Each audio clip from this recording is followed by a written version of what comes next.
So next up we have a piece by Dabran, and hopefully I pronounced that right, Karen. And this is a caricature of Steve Jobs as an owl, and it's a very fun piece, very graphic shapes, very colorful and fun. And so all I'm going to do in my critique is just kind of analyze, maybe you could tweak a few things here and there, go in a slightly different direction, but I'm going to keep everything pretty much the same as you have it. I don't want to do any kind of giant reworks or great departure, because what you have is a lot of fun and we want to maintain that. So I'm going to, first thing I'm going to do is I'm going to create an onion skin, as we call it, which is basically just an ability via this layer of white, which I can modulate the opacity on, to allow me to do a draw over. And I'm just going to use black. I'm not going to worry about color at all. Actually, you know what? I am. The first thing I think I'll talk about then is the color. So like I said, very colorful, which is great, and it obviously utilizes the colors available from the Macintosh Apple logo. But what I'd like to talk about, I guess, is just being consistent in representation with a character design. If this is, just a completely abstract, more fine artsy piece, then having all this different color variation works just fine. But if you were to have this as a character design, what I would want to do is to have this consistency. If we have elements of hair, for example, hold on, I'm looking for my pen. Okay. If we have elements of hair, then you want to have it be the same throughout. Like if you were to look, for example, at, say, let's see, how about maybe Disney's Beast from Beauty and the Beast? He has a lot of different, actually, you know what, let's do an image search for Beast. Disney Beast. Okay. He has a lot of different stuff going on with his face in terms of, different fur patches and everything. But what you'll notice is that everything is consistent symmetrically.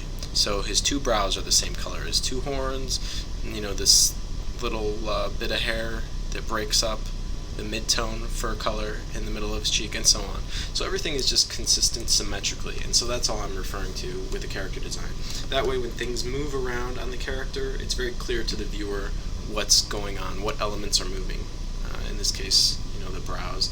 And also, with this midsection of the body, I would make that color, and then I really like the green that you're using for that wing. I guess the last element would be this guy here. And then you could find a way to use, because I know you're trying to use all the different colors, so you could definitely find a way to use all of them. I'm not going to worry about that right now. But in terms of color, that's the only changes that I would make. It's pretty simplistic, pretty straightforward change. Now I'm going to do, I guess, a structural additions to this.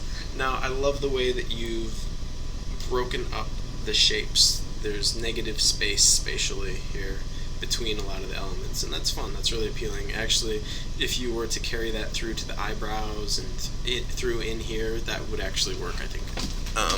I'm not going to do that, but that's just something you may want to experiment with. What I will do here, I'm gonna try. I know owls have this flare that comes up with their brows, and it actually does angle more upwards, and that's just part of the caricature of an owl. So I'm going to use that element to my advantage, just to carry across the owl aspect of it, just make it a little more clear, and I think it's a little bit more appealing. Now the next thing I think I'll do here, the eyes. When you look at these eyes, anatomically speaking, they're pretty accurate. I mean, they're almond-shaped eyes, which is how a human eye looks. But in regards to something that's stylized like this, I think it actually might look a little bit better. Usually the rounder you go with an eye shape while still implying form, the more appealing that it can become. And also owl eyes are quite a bit more round, I think, than human eyes. And that's a good, onto another note, it is always good to use reference. Even for something that's simple, you never honestly know what you're going to take away from looking at a photograph of the real thing, rather than just drawing from your imagination. So you probably did use reference for this, but just in case. That's always just a good thing to carry with you and think about on any project, really. So maybe, these slightly rounder eyes, I think that might help a bit. And now, in terms of the body, I kind of feel like it almost feels like a head, because it's purely egg-shaped. Like, I could actually go like this, and give him, and this becomes, like a face, and these are ears. These could be shoulders here. Hey. And so just to kind of make sure that there's no confusion there, I think I might make the mass of the body just extend a little bit and then carry up the way that you have it. And that just kind of makes him bottom heavy, and it makes it feel a little bit more like it's an actual body, right? The wings, I think the wings are working just fine, honestly, the way that they are. One thing I would be careful of is, see how the taper at the end of this section here, that's nice and thick. And this one could stand to be a little bit thicker at the end, and also this one clamps off, and you can tell you're kind of squeezing pixels out towards the end.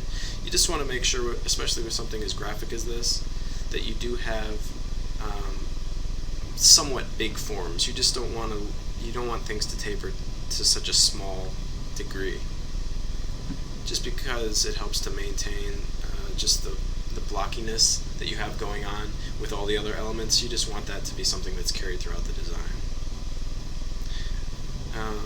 The claws that you have down here, I would make sure it works great on this side, but I would make sure that these are mirrored so that those claws are clamping down this way, because I can tell you that it was just a duplicated element. So simply mirroring it will just bring a little more realism to it. I love this the owl actually has hair. The owl's kind of going bald like Steve was. So I think that's really appealing, and that's totally working for me. Honestly, everything else is nice. I like it. And oops. I know this drawing is obviously pretty crude. I'm just using a Wacom tablet as opposed to a Cintiq, and just trying to get in the broad strokes. You would obviously do something that's a lot cleaner, just like your original is. But I think that kind of just helps in terms of anatomical accuracy, caricature, and also clarity and form. And I think with those changes, it would just be that much more of a strong piece over what it already is. So, yeah, again, great job, Karen, and congratulations on being one of the winners in this contest.